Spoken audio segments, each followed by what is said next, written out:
नमस्कार. आजच्या ब्लॉगमध्ये आपण अधिक मास धोंडा खास आणि दिवस साजरा करणार आहोत आणि पूर्ण परंपरा स्वयंपाक आमरस आणि मावशीची आणि आईची ओटी भरण्याचा सुंदर कार्यक्रम मी आज तुम्हाला दाखवणार आहे. तर चला, ही आहे माझी आई आणि आता तिची आपण ओटी भरलेली आहे. शॉर्ट व्हिडिओमध्ये तुम्हाला सर्व काही दिसणारच आहे. आणि ही आहे माझी मावशी.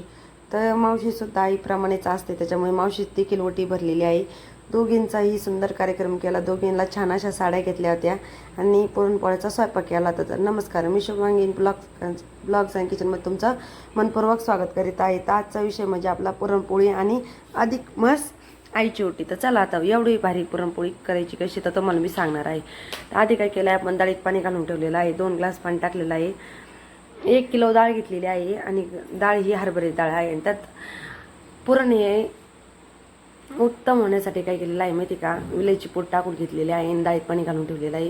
म्हणजे पुरण एकदम सॉफ्ट तयार होतं. आणि त्यानंतर काय केलेलं आहे, आपण 5 ते 7 कांदे घेतले आणि असा गोरोटा घ्यायचा आणि त्यामुळे कांदे असे ठेसून घ्यायचे आहे. असं केलं ना, असे कांदे जर ठेसले तुम्ही तर काय होतं तुम्हाला माहीत आहे का, तर असे जर कांदे ठेसले तर लवकर भाजतात बरं का. जर लवकर कांदे तुम्हाला भाजूशी वाटतात असेल तर असे फोडून घ्यायचे आणि लगेचच तुम्ही त्या जाळीवर ठेवून द्यायचे. आणि कांदे भाजायला लागले, इकडं कुकरला पाणी गरम करायला ठेवलं, डाळीत पाणी घालून ठेवलेलं आहे. पहिली प्रोसेस म्हणजे पुरण शिजायला टाकायचं आणि कांदे भाजायला घालायचे. पुरणपोळ्याचा स्वयंपाकाला लागताना तर काय केलं, मी आधी चेक केलं पाणी किती गरम झालेलं आहे. तर पाणी चांगलं कोमट झालं आणि लगेच आपण डाळ चांगली धुतली आणि घातली. तर असे एवढ्या 10 मिनटं पाण्यात होती बरं का. तर बघा पुरण कसं होणार आहे तेही तुम्हाला दिसणारच आहे. आपला हा 16 मिनिटाचा व्हिडिओ आहे. लॉंग व्हिडिओ कशामुळे झालेला आहे तर कारण आईची त्याची ओटी भरलेली आहे, आमरस केलेला आहे, धोंड्याचा स्वयंपाक. आई तर आपल्याला नेहमीच धोंडा करते, पण आपण कधीतरी आईची ओटी जर भरली अधिक मासात तर खूप चांगलं असतं. आणि अशी ओटी भरली ना, 3 वर्षातून एकदाच येतो हा सण. 3 वर्षाच्या नंतर येत असतो. आता पुढच्या 3 वर्षांनीच हा सण येणार आहे. तर बघा, आता आपण काय केलेलं आहे, आमच्याकडे नगर भागात याला सार म्हणतात, काही ठिकाणी आमटी म्हणतात. तुमच्याकडे काय म्हणतात हे मला कमेंटमध्ये नक्की कळवा. तर चला, आता आपण साराचा मसाला कसा काढलेला आहे ते तुम्हाला सांगणार आहे. तर आपण अगोदर 4 ते 5 कांदे भाजून घेतले, परत 3 कांदे भाजायला घातलेले आहे. तर तुम्ही म्हणता एवढे कांदे कशाला, तर आमच्याकडे सार आहे ना काळ्या कलरचा असतो. साराची आमटी ही काळीच झाली पाहिजे ना. आता कांदे भाजायला घातले, थोडा तुम्हाला मसाला दाखवला. पीठ चाळून घेतलं, सुजी चाळून घेतली आणि पीठ चाळायला घेतलं. तुम्ही म्हणता डाळ नाही शिजली तेच का, तर मसाला काढून घेतला आणि लगेच पीठ मळायचं. जर पोळी फुगवाशी वाटत असली ना तर पुरणपोळीची पीठ मळतानाची मेहनत तुम्हाला खरी सांगणार आहे आज. ती म्हणजे जास्त प्रमाणात मीठ टाकायचं बरं का. मीठ टाकल्याने पुरणपोळी चांगली टेस्ट येते. त्यानंतर जितकी ताकद लावते तितक्या ताकदीने ते पीठ मळून घ्यायचं, म्हणजे कसं पोळी एकदम मस्त फुलते बरं का. आणि नंतर अशा 3-4 वगळ्यात तेल टाकायचं आणि त्याला तसं मर्दू पीठ घ्यायचं आणि एकदम एकजीव करायचं त्या पिठाचा आणि ठेवून द्यायचं 1-2 तासासाठी. आपला बाकी सगळी तयारी होस तर पीठ भिजायला घालून द्यायचं. प्लास्टिक पिशवीत ठेवावं किंवा एखाद्या स्टीलच्या भांड्यात ठेवलं वरून झाकण ठेवलं तरी चालेल, पण असं परत पीठ उघडं ठेवायचं नाही, त्याला खरकड्या येतात. आणि तिने पुरणपोळी तर तुम्ही बघणारच आहात कशी पुरणपोळी होणार आहे. तर तुम्हाला आता सुद्धा दाखवली असते पुरणपोळी कशी होती, पण चला आपण नंतर दाखवू. आता आपण साराचा मसाला पुन्हा एकदा तुम्हाला दाखवणार आहे. तर काय घातलेलं आहे, 9 ते 10 कांदे भाजून झालेले आहे. जेवढं तुम्हाला जितक्या माणसासारखं असेल तितक्या खोबरं लसूण सोलून घेतला आहे आणि ओलं खोबरं घेतलेलं आहे, जे फोडणीला आम्ही घालत असतो. आमच्या नगरचा सार, मी देवळीतून बोलते बरं का. आणि बघा, आमच्या भागात म्हणजे रावरी आमचा तालुका आहे, जिल्हा अहिल्यानगर आहे आणि देवळी माझं गाव आहे. सगळं उलटं पालटं सांगितलं आहे तुम्हाला. चालला जाऊ द्या, ते विषय राहू द्या बाजूला. आता आपण बघू आमटी कशी करायची. तर बघा, आता खोबरं किती घातलेलं आहे, 1 वाटी पूर्ण खोबरं घातलेलं आहे. 20 ते 25 मिरच्या घातलेल्या आहे, धने घातलेले आहे, लसूण घातलेला आहे. अद्रक मुद्दाम कॅन्सल ठेवलेला आहे, कारण का नाही घातलं तर उन्हाळा चाललेला आहे, आत्ता खूप गरमी आहे. आपला हा पुरणपोळा स्वयंपाक तुम्ही बघितला असेल, कालचा आपला ब्लॉगमध्ये तुम्ही बघितला आईची ओटी भरलेली. आज पूर्ण व्हिडिओ एडिट केला आणि आता तुमच्यासोबत शेअरसुद्धा करणार आहे. आता 8:30ला आपण टाकत असतो रेसिपी, नाही का. तर बघा, आणि आपल्या व्हिडिओला लोणच्याच्या भरभरून सपोर्ट केला आहे तुम्ही. आणि परत पुन्हा एकदा नवीन रेसिपी लोणच्याची मी तुम्हाला घेऊन येणार आहे. तीसुद्धा उद्याच टाकली, तर जमलं तर उद्याच टाकणार आहे. लोणचं आपलं तयार व्हायला थोडीच प्रोसेस बाकी आहे बरं का. तर हे 9-10 कांदे जेवढे असेल तेवढं तेलाच्या धारीत एकदम मस्त भाजून घ्यायचे. पूर्ण मसाला थंड करून घ्यायचा. बघा, लसूण घातलेला आहे, थोडा पुदिना घातलेला आहे, कोथिंबीर डाळीला घातलेली आहे, सर्व काही एकदम ओके. आता काय करायचं, मसाला गारूस तर आपलं पीठ मळून झालं आहे. आता डाळसुद्धा शिजून झाली. आपले 2 पदार्थ तयार झाले बरं का. साराचा मसाला रेडी झाला आहे, इकडं डाळ शिजली, तिकडं पीठ मळले, म्हणजे 3 गोष्टी झाल्या. आत्ता काय करायचं आहे, आपल्याला भारी चव येण्यासाठी पुरणाला आपण काय केलं आहे तुम्हाला तर शिकवलं आहे मागं शिक. त्याच्यात विलायचीची पुढं अगोदरच टाकली होती जी वरची असते तेवढी. आणि ही आता आमटीला डाळ आपण काढून घेणार आहे. मी खूप भरभर स्वयंपाक केला आहे आणि त्यात शूट काढलं आहे, कसं काढलं आहे मलाच माहीत नाही. आणि आपण ओलं खोबरं घेतलं होतं, लसूण देखील घेतला होता. आणि आपले डेली ब्लॉग तुम्ही बघताच आहात आणि आपल्या चॅनलला भरपूर सपोर्ट केलेला आहे तुम्ही. त्यामुळे असंच प्रेम राहू द्या, असंच सपोर्ट करा. खूप छान वाटलं. आपल्या आजचे 978 सबस्क्रायबर आहे.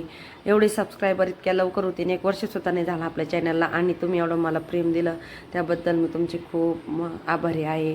मला खूप छान वाटलं आणि खूपच मस्त वाटलं. तर बघा आता साराचा मसाला काय काय आता तुम्हाला ती सुद्धा दाखवणार आहे. मोठी 2 चमचे तेल टाकून घेतलेलं आहे. सर्व तुम्हाला सांगणार आहे. त्यात काय घातलेलं आहे आपण, ओलं खोबरं आणि सोल्याला लसणाची पेस्ट आणि त्यात थोडीशी कोथिंबीर. एवढं परतूच तर तुम्हाला दाखवते मसाले काय काय घातले आहे.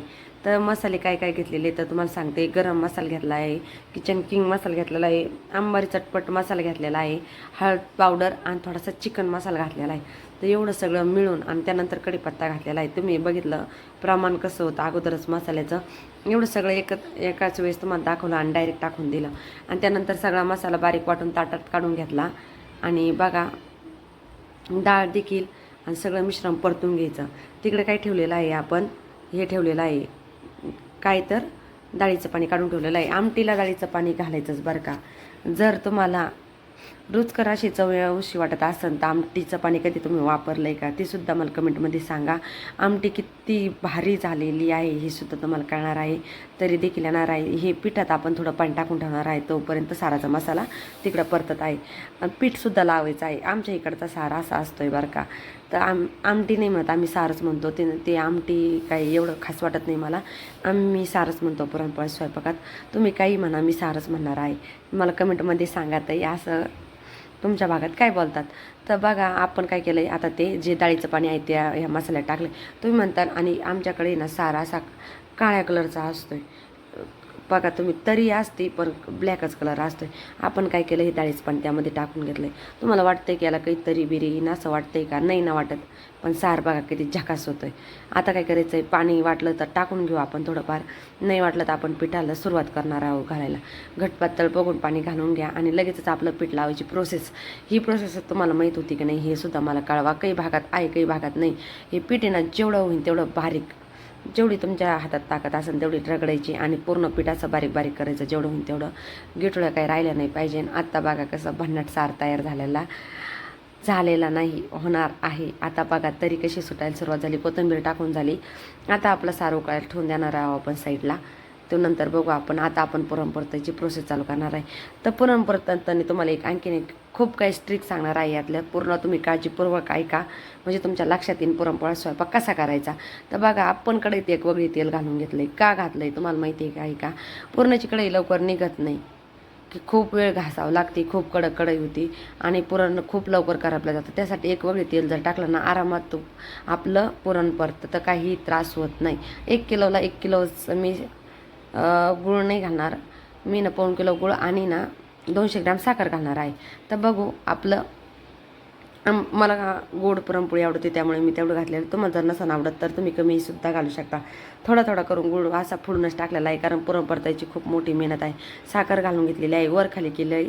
आणि तुम्हाला सांगितलं 200 ग्रॅम साखर, 1.5 किलो गूळ घातलेला आहे. तर 1.5 किलो म्हणजे 750 ग्रॅम, बरोबर ना? हो बरोबर. तर चला आता पुरण परतायला लागलो आणि गुळाची खडी विघळायला सुरुवात झालेली आहे. ती सुद्धा तुम्हाला दिसतच आहे. तर बघा पुरण परतायची प्रोसेस खूप वेळ लागली. मला अर्धा तास लागला, पण पुरण देखील तेवढं खमंग झालं आणि पुरणपोळी देखील तेवढी भारी झाली. असं हे पुरण बघूनच तुमच्या तोंडाला पाणी यायला सुरुवात झालेली असेल, कारण आपलं पूर्णच तेवढं भारी, तर पुरणपोळी किती भारी असणार आहे. बघा प्रत्येक गोष्टीला जर मेहनत घेतली ना, बारीक काही न मेहनत घ्या. तुम्ही जर चिकट जर असं पुरण ठेवलं, आता सध्या जर तुम्हाला वाटतं असं झालंय परतून घेतलं आणि खाली, याने काय होतं तुम्हाला सांगते. असं जर पुरण आपण खाली रगडायला घेतलं ना तर ना पुरणपोळी ते त्या पिठाला चिटकतं आणि पुरणपोळी फुटते आणि ती व्यवस्थित फुगत नाही, काहीच नाही. आपल्याला लाटायला खूप त्रास होतो. त्यामुळे जेवढं कोरडं होईल ना तेवढं तोपर्यंत गॅसवर तुम्ही ठेवा. मी अर्धा तास ते परतायला गेलेले आहे. तुम्हाला वाटत असं 1-2 मिनटाचं काहीतरी एवढं, पण ज्या माझ्या मैत्रिणी आहे किंवा माझे यूट्यूब फॅमिली आहेत त्यांना माहिती आहे पुरण परत्याची प्रोसेस. पण तुम्हाला जर लाल कलर येऊस तर जर पुरण परतवलं ना तर एकदम खमंग पोळी होते बरं का. इतकी रुचकर इतकी टेस्टी ना, वा वा वा, खूपच मस्त. साराच्याकडं जो आपण आत्ता आली सारला तरी आपल्या मस्त कसा झाला आहे आपला सार. मग वाटलं तर तुम्हाला तरी येईन म्हणून असा कलर आला पाहिजे साराला. हे हा कलर आहे जुन्या लोकांचा. तुम्ही म्हणता तुम्ही तर भजे तळायला सुरुवात केली आहे आत्ता, ते मुद्दाम तुम्हाला दाखवलेलं आहे भजेचा. पण अजून आपल्याला रस करायचा आहे, पुरणपोळी करायची. बघा आता तुम्हाला चावल लागलेली असं आणि मध्येच दाखवणार आहे पुरणपोळी कशी झालेली. तर बघा आपली पुरणपोळी अशी झालेली आहे. अजून आपल्याला बनवायची. धोंडे बघा कसे झालेत, भजे देखील कसे झालेत. पण आपली प्रोसेस खूप लांब आहे. अजून आपल्याला भात लावायचा आहे, भाताच्या नंतर आमरस करायचा आहे, मग पुरणपोळी, मग भजे, मग धोंडे. चला आता आपण मीठ टाकून घेतलं, पाणी गरम करायला ठेवलं आणि लगेच तांदूळ धुवून कुकरला घालून घेऊ. म्हणजे कसं आपला भात शिजूस तर आपण दुसऱ्या कामाला सुरुवात करणार आहोत. तर काय करायचं आहे तोपर्यंत पुरणसुद्धा रगडायचं काम करायचं आहे. तर ते सुद्धा मी दाखवणार आहे. आता रगडायला आपलं पुरण परतत आलेलं आहे आणि जवळपास झालेलंच आहे. आता आपण काय करायचं आहे, चाळण्यावर घ्यायचं आहे आणि आता रगडायला सुरुवात करायची आहे. ही आहे पुरणाची चाळण आणि असं पा किती मस्त. आणि आता ती गरम आहे. पुरण रगडायचं पण आहे माझ्याकडे, पण मला काही एवढं बघायला वेळ नव्हता. मी घेतली वाटी जे सापडन ते आणि पटपट पटपट पुरण रगडून घेतलं. आणि पुरण कसं झालेलं आहे तुम्ही बघा, एकदम सुळसुळीत आणि मस्त. आपण याला थंड करायला ठेवून देणार आणि झटपट आमरस करायला लागणार आहे, कारण पाहुण्याची वेळ झाली तरी आपला स्वयंपाक काय बाकी होता भरपूर काही. त्यामुळे मी पटकन आंबे काही केले आणि हे आपले घरचे आंबे आहे बरं का. त्यामुळे पाणी बिणी काहीच घालायचं नाही, चाळायचं नाही, काहीच नाही. एकदम साईडनं पिलपिली करून घ्यायचे आणि लगेच मिक्सरच्या भांड्यात घालायचे. जेवढे लागेल तेवढे आपले घरचेच आंबे भरपूर असे पातेल्यात टाकले, लगेच धुतले आणि 10 ते 15 आंब्याचा रस करून घेतला. आणि इतका तुफान रस झालता आणि इतका मस्त झालता. मला तर लय आवडला भाऊ.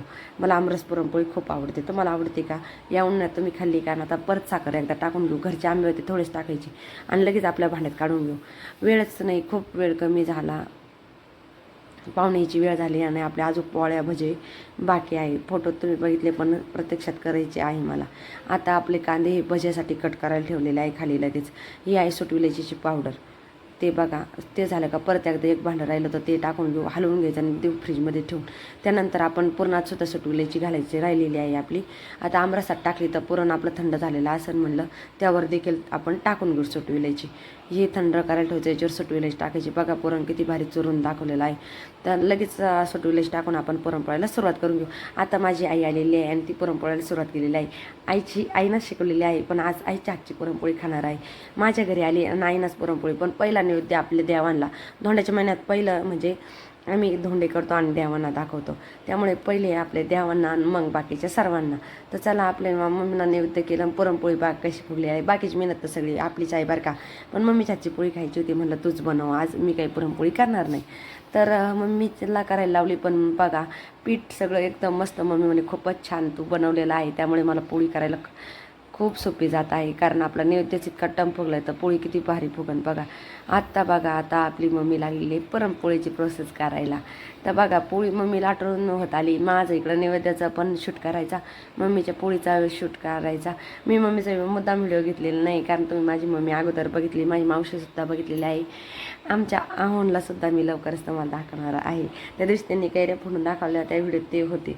पुरणपोळी एकदाच पलटी केली आणि लगेच टम फुगायला सुरुवात केली. आणि पोळी भाजताना, पुरणाची पोळी भाजताना एक तुम्हाला गोष्ट सांगते, अशी पोळी तेल लावायचं नाही. पुरणपोळीला तेल कधी लावायचं बारकाईने व्हिडिओ बघा. तर मग मी दुसरी पुरणपोळी सुरुवात केली आहे. मम्मी आता पटपट पोळ्या करत आहे. मम्मीचं काम मम्मीच्या मुलीसारखंच आहे. आम्ही दोघी 20 फास्ट आहे ना. आता बघा आता गव्हाळी भाजून झाली की मग पोळीला तेल लावायचं. आता बघा इकडूनच्या साईडनं आपल्याला काय करायचं आहे, तेल लावायचं आहे. पुरणपोळी कशी फुगलेली आहे, ह्याच्यापेक्षा माणसं नाही फुगत इतकी पुरणपोळी फुगलेली आहे. राग खूप येतो, पण असे पुरणपोळीसारखा नका येऊन देत जाऊ. पोळी किती भारी झालेली आहे, बघूनच खावंसं वाटणारं. आपले आमरस पोळी कशी वाटली ते सुद्धा सांगा तुम्ही. तर बघा हा व्हिडिओ तुम्ही शेवटपर्यंत बघितला तर तुम्हाला कळेल खरंच रेसिपी एकदम परफेक्ट होती, कुठंही कमी जास्त नाही. सारत तर मी टाकायचं तुम्हाला सांगितलं नाही, पण तुम्ही नक्की आवर्जून टाका. मी टाकला असेल पण माझ्या लक्षात नाही तुम्हाला सांगायचं. दुसरी पोळी आपण टाकलेली आहे आणि आम्ही काही साजूक तूप लावणार नाही किंवा डालडा तुपाचा देखील वापर करणार नाही, कारण उन्हाळा चालू झालेला आहे, कुठलंही तूप लावायचं नाही. पुरणपोळी जर मऊ वाटत असेल तर मला ठेवावं, तर त्याला गोड तेल लावायचं मस्तपैकी. जे भज्याला आपण गरम करायला ठेवलं आहे त्याच्यानेच आपण करणार आहोत. आता भजीसुद्धा मी एक साईडला करणार आहे आणि पुरणपोळीचं भाजीचं कामसुद्धा मी करणार आहे. तर बघा आता माझी मम्मी काय बनवत आहे ते स्वतः मला सांगते. आता मम्मी जे करायला सुरुवात केली आहे हे आहे धोंडे. धोंडे कसे करायचे तर बघा मम्मी मला शिकवतो. त्या धोंड्यात घालायला मीठ घेतलेलं आहे.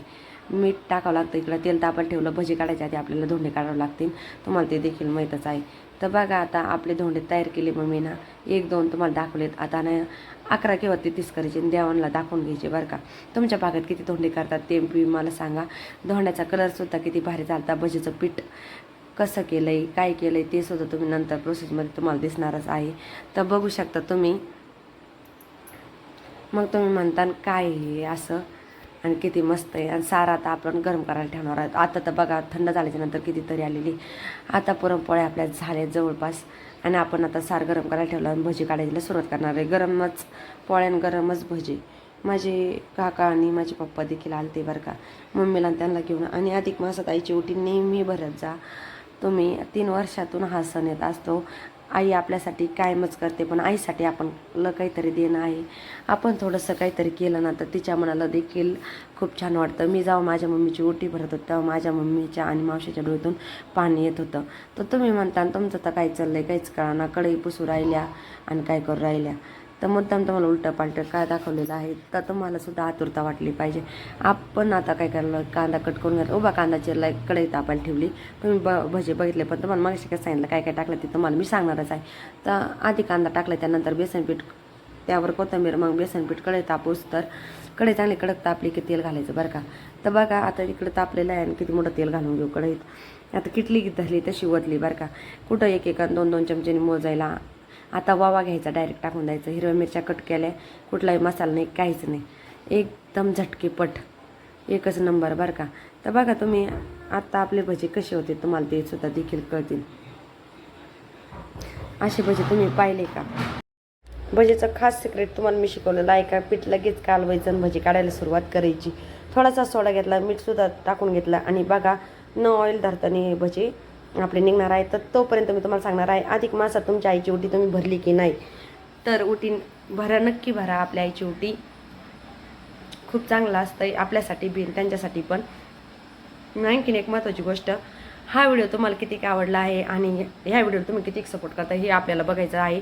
तर जर तुम्हाला हा माझा पूर्ण ब्लॉग आवडला असेल ही रेसिपी आवडली असेल तर आपल्या चॅनलला लाईक करा शेअर करा कमेंट करा आणि चॅनलला सबस्क्राईब करायला विसरू नका. आणि ही रेसिपी नक्की तुम्ही वापरून बघा आणि आईची ओटी भरा. आईची मावशीची भरा. तुम्हाला नाही जमलं तर नुसती आईची भरली तरी चालेल. धन्यवाद.